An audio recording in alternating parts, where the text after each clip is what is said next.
Good afternoon, everybody, and welcome to this live webinar with myself, Nicola Cooper.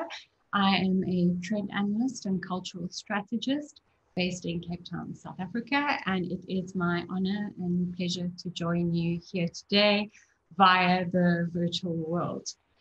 Today we will be presenting you some of our menswear trends that my team and I have put together, and I think just as an introduction to this particular report is that we were looking at what is currently happening from a global perspective and the impact that is having on us as human beings.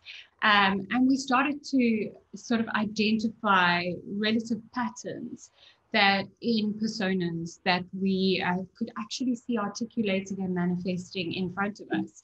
So what we decided to do is look at these kinds of sudden shifts and what they've done to our every person and to our consumers and to our sort of industry and what that means for the fashion industry at large. So one of the really prime aspects of this is that this shift of values from our consumer and what has happened as a result of COVID is that we are being reminded of a really valuable ingredient of culture. And I dare say one that we've forgotten, which is humanity. So what we're starting to see is human behaviors are changing. Our consumers, ourselves, our peers are overwhelmed. And I think that when we look at the tremendous amount of sort of shifting and shuffling that we have seen as a result of one, the cultural shifts and protest movements, as well as COVID and the current political climate, that there's really important indicators that will likely only exist as a result of COVID. And then there are certain trends that will live beyond COVID. And I mean, we've heard it in the press being referred to as the new norm, but I think it's a lot deeper than that. I think there's a fundamental shift that's happening within humanity that if we are not aware of, we are not going to be able to keep up with our consumers. So I think what we're starting to see is not only in terms of manufacturing, but in terms of retailing spaces, who sits on your board, how you impact the environment around you. All of these facets are really important. And I think this title in terms of Are We Even Here is the idea of are we actually thinking about whether we can, where we are? I think a lot of us are sort of stopping for a moment and going, gosh, what am I doing here? I've forgotten this because it's no longer just popping out to the store. It's the hand sanitizer, the mask, everything. And we feel like we're being sort of armored to deal with the daily. It's really important to note the tremendous sort of effect this will have on consumers. But primary to this is digital acceleration. As you know, even in the most sort of frigid spaces where people are less trusting of digital platforms and digital spaces, they have been enforced to utilize these spaces. And I say that presenting from a little corner of my home where I have been for the past 7 months. And I think it's really important to acknowledge that your consumers have been forced into this new space. And now that you've got them, what do you do with them? And what does that mean to your business? What does that mean to your retail? What does that mean to your manufacturing? Now with this hyper connected consumer. So like I said earlier, a lot of these behaviors have existed before COVID, and some of them have been fast-tracked as a result of COVID, but many of these will have long-term implications. I think we're starting to see the sort of ripple effects of loss of income and insecurities, and these kinds of things are really important to sort of understand when you are developing products and starting to position at either a consumer that's buying down into a more affordable retail space, or someone that might be buying up in terms of buying luxury products in order for them to last longer and ensure durability. So I think there's a lot of sort of nuances around product development and what it is our consumers need. So our first trend we have entitled highly functioning. We all know this person. This person in terms of COVID was the guy that was working out, managing everything and doing his work, and as well as like doing those Virgin Active, those gym memberships, all those things in his living room with his dumbbells, but also the fact that there was this incessant craving for outdoors. And that is obviously as a result of us being enclosed. But as I said earlier, this is not a new trend.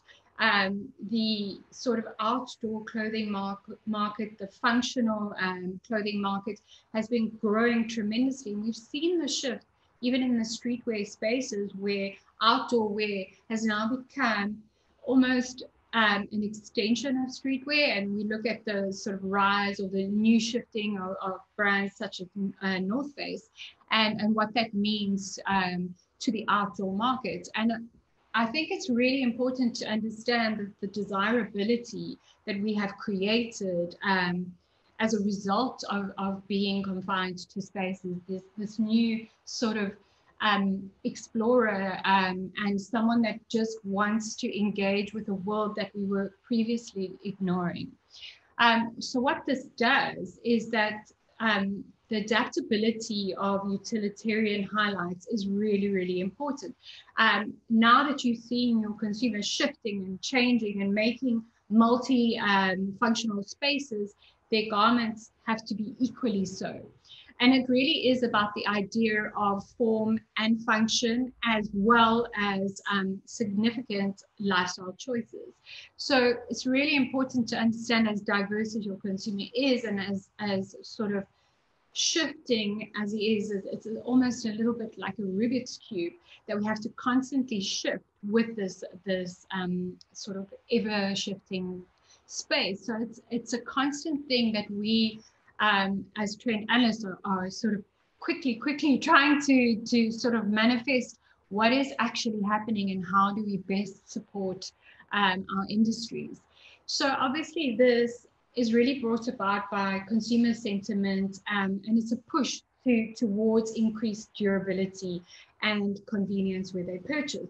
But it is also the sort of the application of durable clothing that is of peak interest to our consumers. So the idea of durability, when we speak about adaptability and durability, we also speak about sustainability. And this is a really key point that many of us really don't sort of perceive. It's if we are building businesses for sustainability, which means our consumers are purchasing less and less frequently, what do we do as businesses to expand our product offering in order to ensure that we have the sustainable income coming in? So I think that it's a really fine space that we're entering in terms of, you know, where we're going in 2021, but where we're going in 2025 and where we're going in 2030, and how we're doing those subtle shifts so that we are prepared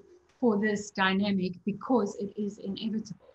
So around high functionality, obviously with what we've been seeing on many streets around the globe is the protest sort of, I would say aesthetic, but it would be completely incorrect. But the ideas of this kind of references to deconstructivism, this kind of post-apocalyptic sort of zeitgeist, which is being nuanced by pop culture trends such as Drive or a Blade Runner or Dune, and how this is sort of impacting this kind of gritty thing in fashion that I, for one, am excited to see. I think we've seen the polished for quite a long time. And as we know, with this strong sort of pendulum swing to the other side, We're seeing the grit and split. And there's something quite exciting about that. So this also translates into, you know, the inclusion of elements such as drawstrings, crossbody bags, straps, pockets, utility elements, all those kinds of facets. But I think texturally so, smart fabrications, these kinds of nuances that have the durability of reflector, to sort of protect from day to night, all these facets are something we have to take into consideration on the manufacturing front. So this is Reese Cooper, and just a little snapshot of his collection. It's about, you know, these kinds of core fashion items and a nod to the natural space. And I think, you know, this is something that we continuously say. We're very, very hyper aware of us and our impact that it has had on the sort of footprints and carbon footprints. And now our consumers are really seeing, with the help of COVID, what our true impact is. And I think that that's shifting a lot of consumers into this new space, not only in terms of manufacturing, but also in terms of aesthetic. It's almost sort of a badge of honor, per se, if we are wearing something that is good for the environment. We often refer to it as like bragging items. You know, you don't know what this is, this belongs here. These are important narratives that will continue beyond, you know, any campaign or any advertising. So the Oasi Zenga, this is an outdoor inspiration, and this is also, it's by Z Zenga, and it's a 2021 spring summer. And I think there's a lovely nuance of all these kinds of facets. You know, there's these delicate prints that come through, but also these sort of bold, bright, outdoor, protective, sort of ripstop spaces that we, you know, we are starting to see this kind of layering aspect, which is really, really valuable. This is Tokyo James, another African designer, and how we can see these kinds of combinations of unique fabrications such as leather, vinyl, sequins, meshes. And it's almost, you know, when you passing through a very, very busy city and you see the layers of posters and advertising that have been ripped and sort of textured along the way to create these underfolds with these sort of viewpoints of what was there before and what is there now, and almost the anticipation of what is going to be in the future. So there's a beautiful sort of a really sort of throwback, dirty sort of poster, and as I said, this sort of post-apocalyptic space that we, I mean, that we're consciously aware of. I don't think there's anything that we haven't, I mean, there's been meteors, wasps, you name it. We're sort of going, goodness, what are we in for? And this is directly impacting sort of through the line in terms of your consumer psyche, but also down to how our designers are expressing this from a creative perspective. The next trend we speak to is, we've aptly named, it's complicated. We know what it's like. We ourselves are overwhelmed. Our consumers are overwhelmed. And we often, when we speak to retailers, we speak about the importance of saving your consumer time, or saving them from doing that kind of admin. We've got so much noise going on constantly. We're bombarded with information, and just today, as the sort of American voting is happening, it sits here in the back of our head continuously of what's going to happen, how it's going to impact us, what does this mean for the rand dollar, what does this mean? And I think this particular form of clothing really speaks to that sort of, I guess, almost in terms of a tasting menu. It's a complete palate cleanser, where it is around just clean, uncluttered, non-fussy, the idea of just being able to breathe for just one moment. And I think this is a really important trend, especially when you are sort of tapping into these beautiful sort of new fabrications and natural fabrications that you can beautifully articulate around the sort of austerity and removal and sort of less is more concept. So this video I'm just going to play through, and I'll speak to it after the fact.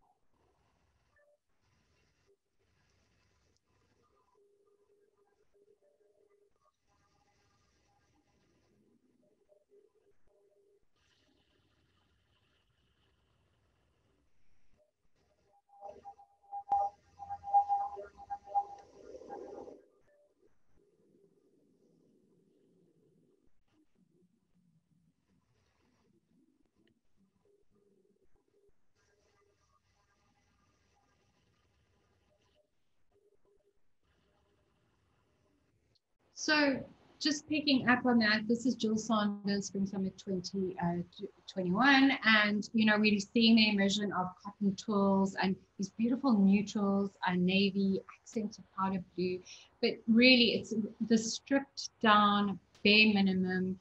And really, when I was speaking to the idea of purchasing that one thing, and because of the quality, because of the shape, because of the sort of longevity, these are key designs that really stand out in amidst all the, it really does cut through the noise.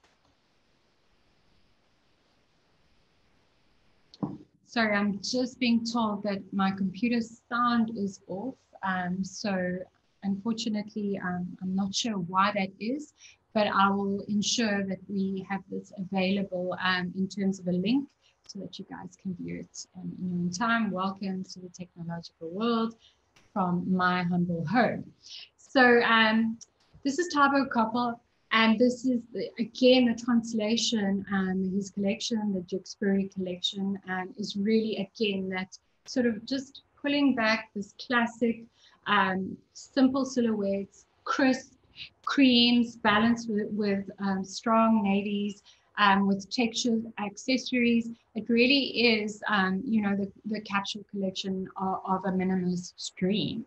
I think the items are interchangeable and interwoven, and there's a layering that can happen. And as you know, with a sort of a throw to the Asian designers, the Yohji Yamamoto's, it's that layering that gives us the sense of protection and the sense of utility and functionality. And that's really important when we're looking at our consumers, is that kind of when the buying argument happens, is how's this going to fit into my life now that I'm decluttering my spaces? Again, this is a South African designer, Lukhanya Mdingi.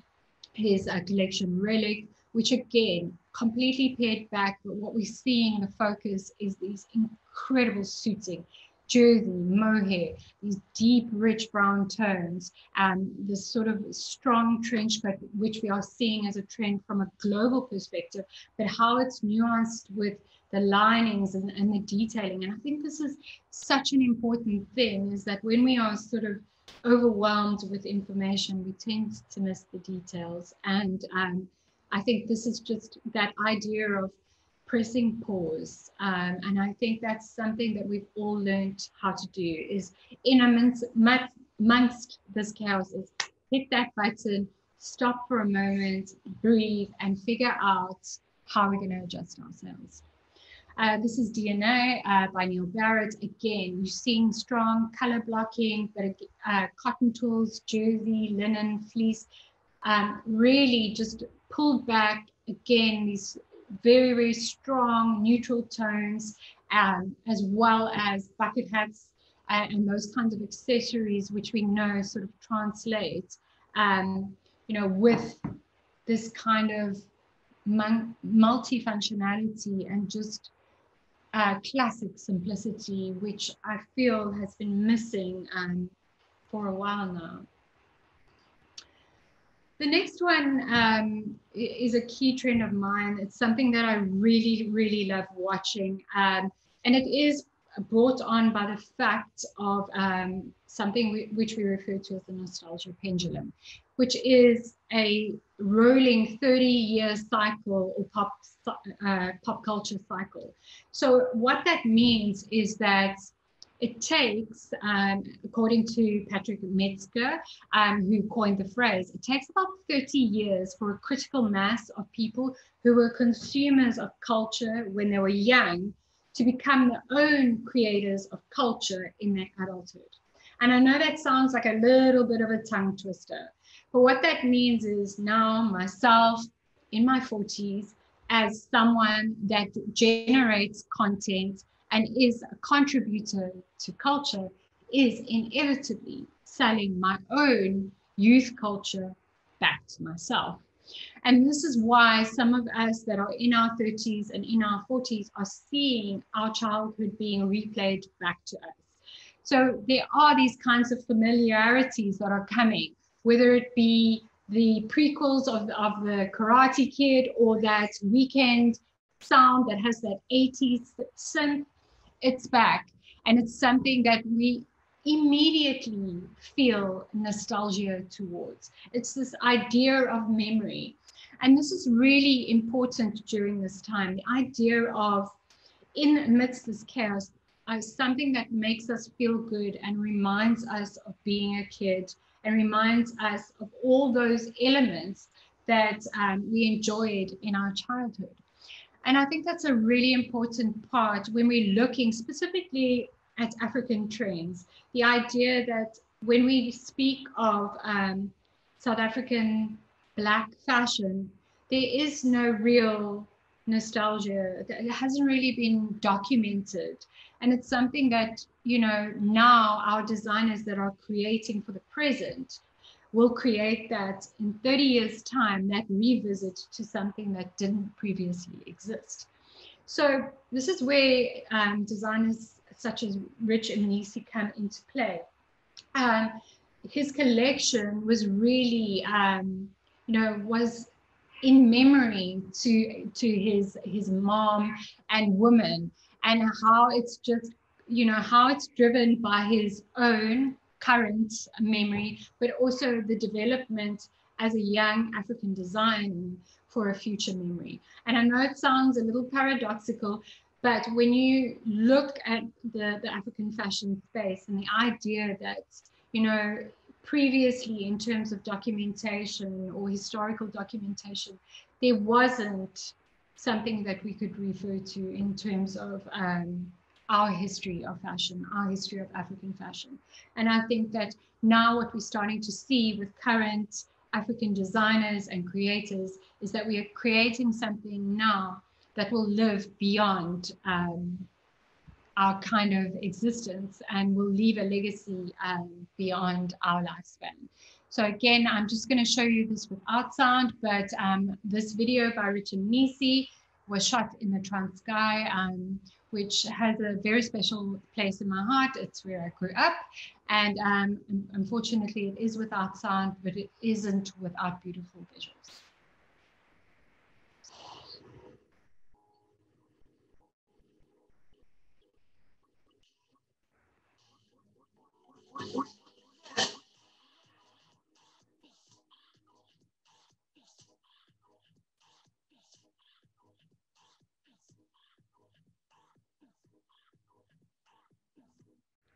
So similarly, Per Goodson created a capsule collection entitled For LILLIE, again, playing with the idea of memory. And this was created as an homage to his grandmother who passed away during lockdown. So again, the idea of this impact of COVID and what this means and how this memory and those of us who have lived through this have this very, very, very distinct historical catalyst that will forever live in history. But it's not just the major macro perspective of what it's doing from a global, it's also what is happening on an intimate perspective. And for those people who have lost loved ones during this time. So I think it was really quite moving for this particular collection, the idea of how our memories shape the world and how this exists as a creation of what was past. And I think it's a really interesting space as designers, specifically when we're looking at the kind of fabrication that is used in this collection. It's laces, it's silks, it's fine knits, it's loose tops, it's loose denim shirts, and all this kind of combination and sort of collage of different textures, almost like a borrowing that happens. And I think this is something that we're going to see in terms of sustainability, is this sort of patchwork merging of different fabrications and anti-waste items creating from compartments creating a whole. So I think it's going to be a really interesting space to see as it unfolds. Then again, the Dior Spring Summer 2021 collection, which was a collaboration between Dior and Ghanaian artist Biafo. Many of the graphics which were used through the collection are of his works, which linked to his personal memories. However, together with Dior, these memories are given an additional platform to be absorbed. So it's quite interesting, the dynamic of this luxury fashion house and a Ghanaian artist coming together to create something and somewhat of a synergy, sitting right deadpan in the center of this kind of merging. And I think, you know, when we look at it, it's graphic, it's mesh, it's all these kinds of luxurious fabrications, but it has the core, I dare say naivete, but I don't think that's the word, but I think it's this kind of distinctly African aesthetic that is then applied in terms of luxury. And that's kind of these meeting of worlds that we are starting to see more so as we see Africa collaborating with the rest of the world. And it is through this kind of merging that we are seeing really incredible things happening and incredible sort of opportunities for us to sort of play with.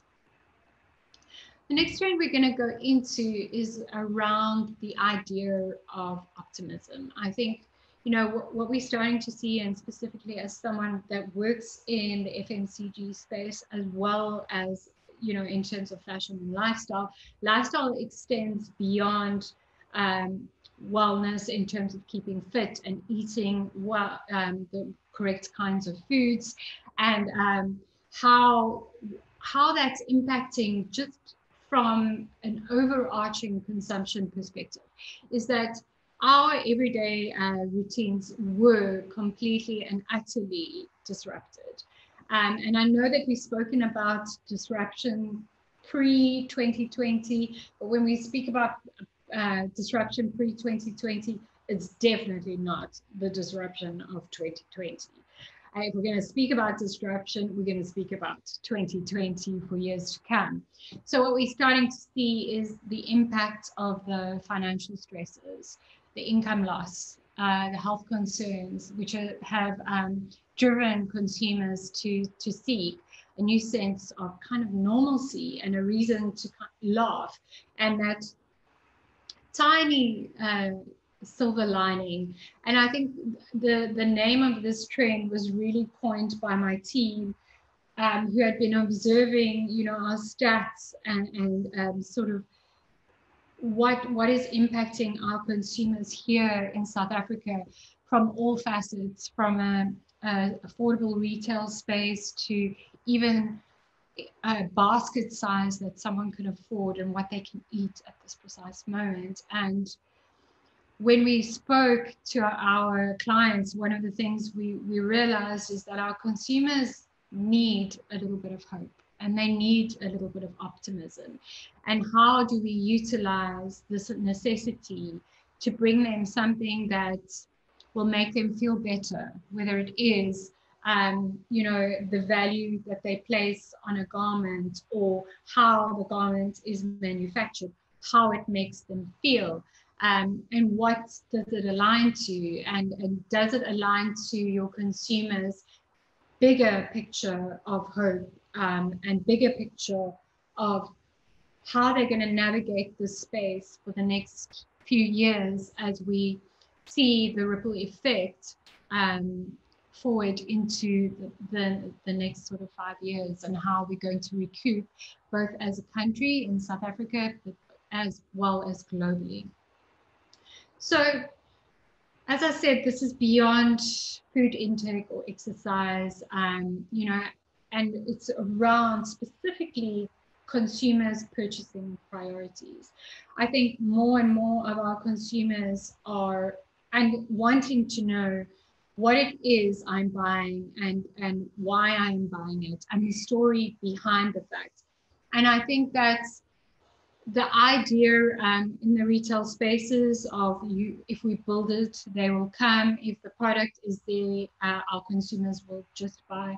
And I think it's way beyond that. And I think we have to shake up those nuances and infrastructures when we're looking at something that is, well, fashion, that is a prime extension of personal expression. So what that means is that consumers, this means more to them than just how it looks from an aesthetic perspective. Whether we're looking at a consumer that can afford luxury, sustainable items, and what that narrative is to them and what that means to them, but then also the consumer that is just getting by and what that means to them and what their priorities are of a consumer.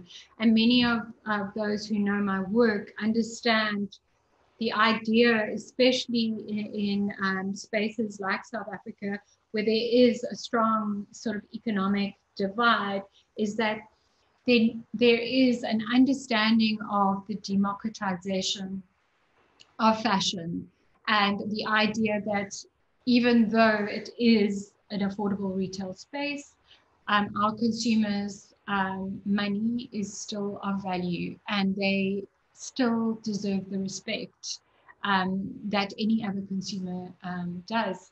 And I think that's a really prime thing, especially now when we're looking at brands, we're looking at retails, and we know that times are tough for a lot of people globally.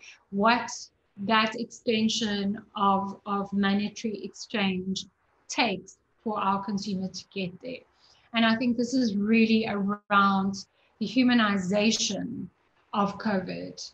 There's so many stats and facts and you know sort of information that's consistently being thrown at us that we have to, again, like I said, is stop, pause, and have a breath for a moment and remember that we are dealing with people and we're dealing with, in essence, their identity and their lost identity at present.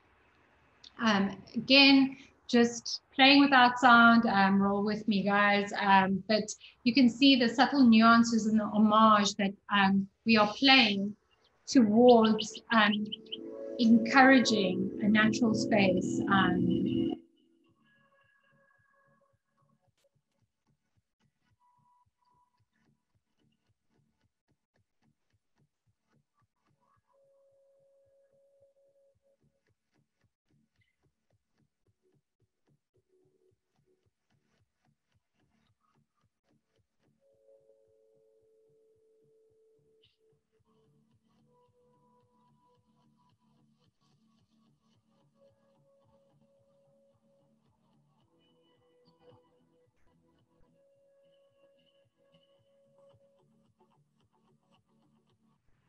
It's a really interesting space to start looking at, you know, really how our world is changing and how the outside is being integrated to the inside with obviously plant trends and all of those kinds of things that we've been seeing for a long time.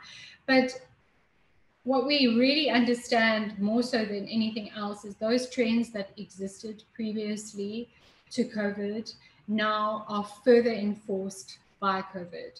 And this idea of, you know, this necessity for something that is positive, that is optimistic.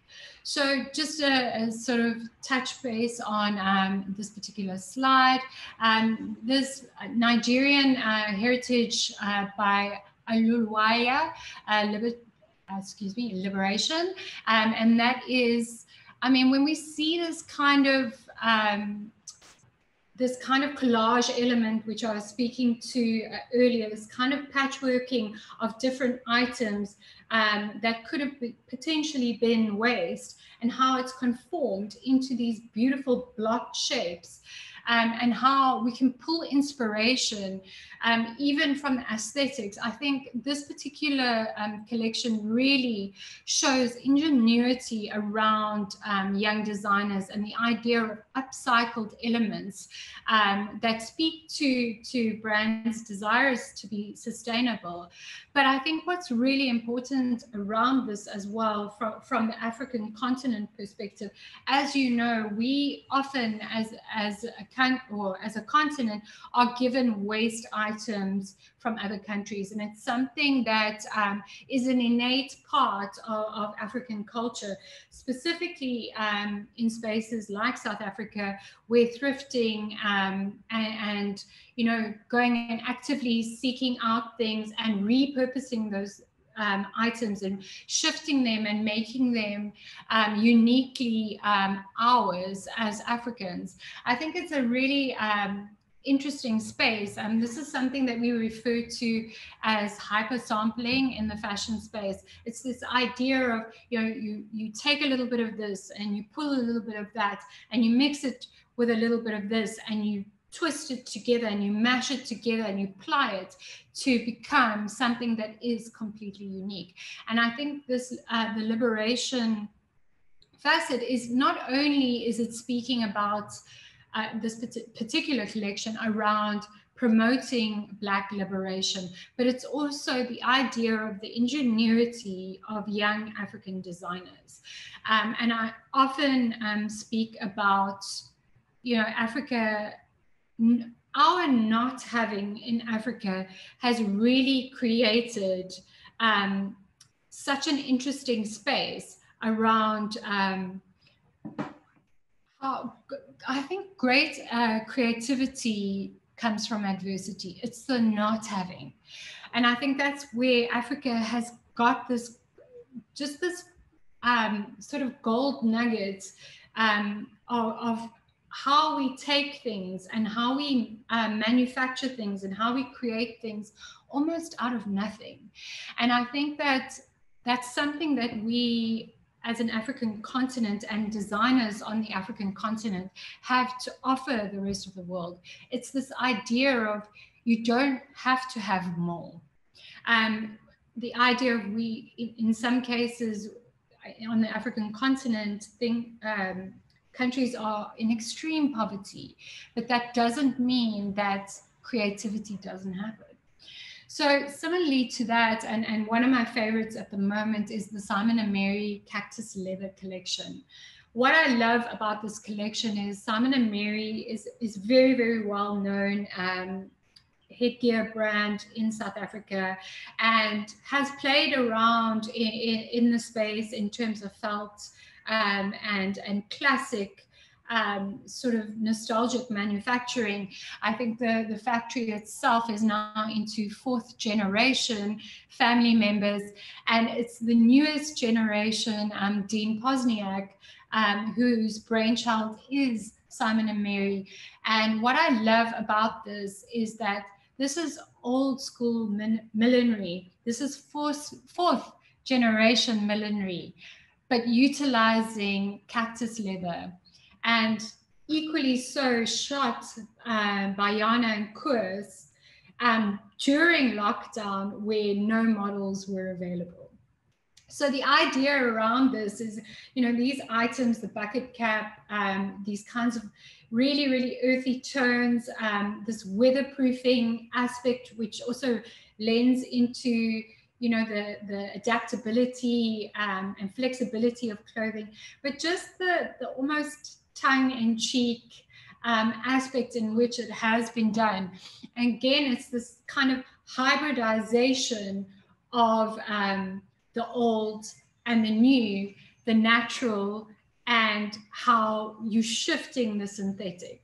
So it's a really interesting facet here, shot in the middle of South Africa during lockdown in a desert landscape. And I think that's, you know, these kinds of nuances, when we look at what our makers and creators and designers offer to the world. It's this really almost unabashed humor, and that's something that we really wanted to articulate in this presentation. We started off with the very deep, dark stuff, the dystopian sort of nightmare, these kinds of scary spaces, and we really wanted to end with you on a really positive note, and with something that would make you smile. Again, also that sort of filtering into another South African brand called Throwaway 20, where their collection, which referenced pride, spoke to the optimism around equality for all. This is very illustrative of what is not only happening from a global perspective, but also on the continent. The idea of fighting for the LGBTQ and what that means in terms of environments in the African continent, and what that means in some cases, and sometimes it is to the extremities. And as young, gay, and lesbian and bisexual and how do we fit in this space, and how do we fit as Africans in this space where there is in some cases great religious adversity, sociological adversity, and what that means to our consumers while they sort of unfold their own identities. So this particular collection, you know, if you ever have the opportunity to view a Throwaway 20 show, is completely optimistic. This brand itself is really a package of glitter that explodes in front of your face. And this particular collection was items that sort of ran the runway of each color of the rainbow, and comprised of 15 looks, each with specific nuance and sort of nod to the rainbow flag. So I think it's how these can really play and intertwine with one another, and how just in terms of sort of color selection and what that can mean in color combinations, and what that means when it is applied with optimism and sort of this hopefulness and almost childlike quality that brands like Throwaway 20 come to us with. So I mean, these are just key items, you know, the key items that we've been seeing globally, but played with a nuance that just plays in the space. And when we look at it as an African brand, we really love the way that these kinds of colors just pop on skin tones, and the diversity of each color allows for the wearing of diversity as well. So it's a really complex, layered collection that is inevitably just a ball of fun. And so again, we have to look at Comme des Garçons. I think this is really that kind of mishmash and merging of kind of what we were seeing in the beginning of this particular report, and how we're seeing the humor and the eccentricities of Comme des Garçons coming through in this latest collection. So from the show notes, Reika Kubo said, "It is my wish that the strength of metal, the strength that wouldn't yield to any pressure or force, and the strength that will give birth to hope that we need to overcome the various hardships we now face, we will all overlap in this collection." So again, even, you know, brands such as Comme des Garçons, it's the idea of presenting some sense of hope, and how you can do that and play around with the nuances. And in some cases, when I've looked at our entire report, my overarching sort of observation is that there's this kind of futuristic nostalgia, sort of I think it's kind of when you see two magnets that are sort of bouncing off of one another and creating some kind of momentum, is what we're seeing is that this desirability for a simpler time, a sort of non-cluttered, non-chaos time, but simultaneously having to consume astronomical amounts of information and adjusting in lifestyles, that at the end of the day, we just want some sense of peace, some sense of hope, some sense of optimism, and some sense of humor. So also looking at how this is translating and how this kind of softness has resulted in these nuances on tone. So it's not just the idea of placing, you know, collections and merging it as a sort of patchwork collection of misused fabrics, but in the same way, similarly, it is done with color. So these ideas of, you know, this mono color blocking out of the same sort of tints and tones of one particular color, and how we're seeing how that in itself creates the idea of a full look, but also one that can work separately, therefore sort of driving the ideas of this free but guarded, multi-useful but one use, and these kinds of parallels that we're starting to see as a result of these cultural shifts and these socioeconomic shifts, political shifts, and what that means. So it's a really interesting space. So when I go back to this particular point, you will see how the layering aspect and this memory aspect, which I spoke to earlier with the works of designers such as Richard Nisi, is that every bit and component of this has some sort of narrative. And I think that in this way, and I know it's probably a little bit too deep, but the idea of playing with wastage, the idea of playing with patchworks, but also the idea of playing with memory and playing with the future simultaneously is really what I see as young designers being left in a room full of things and creating. And I think that's really what lockdown and what COVID and what this sort of year has entailed, is that we've been forced into this space and into uncomfortable spaces that with people that sometimes we don't like, and we are forced to make things happen. We are forced to create work, and we're forced to make things happen and make sure that all the bills are paid and those kinds of things. And I think we can all sort of pick a little bit of a sort of, I guess, legacy in this kind of liberation and this kind of optimism that, you know, we just got to roll with the punches and enjoy what we are going through now, and just take it one day at a time. So similarly, the Orange Culture collection from spring summer 2021, and it was really created as a result of being an outcast. And again, it's playing around with contrasting elements and highlighting the facets and challenges that can be faced by people who are obscured by society.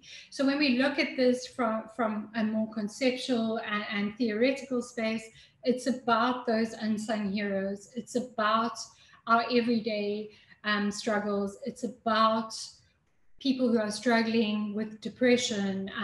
The idea that burnout is now a legitimate term with the Health World Organization. It is now a legitimate illness, and that is as a result of us pushing so tremendously hard and having to adapt quickly as we are adapting to technological changes, climate changes, economic changes, and wasps. And I think that this is just, you know, testimony to the chaos that has been this year, and how somehow great work from sort of runway shows that have included marionettes to cactus photo shoots to models shooting themselves for magazines, and how life isn't actually as bad as it seems, and that somehow there is an opportunity and there is a potential prospect, no matter how bleak it may seem.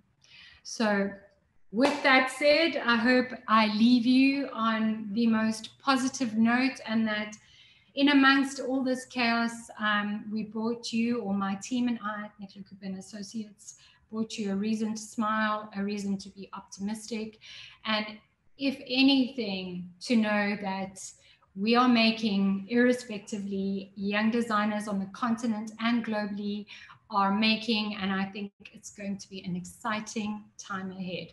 I just wanted to thank All Fashion Sourcing for allowing me the privilege of this platform again. I want to thank everyone that allowed us into their spaces today, and the tech team that now has allowed us to exist in the digital space. Thank you very much, and I hope you enjoyed it.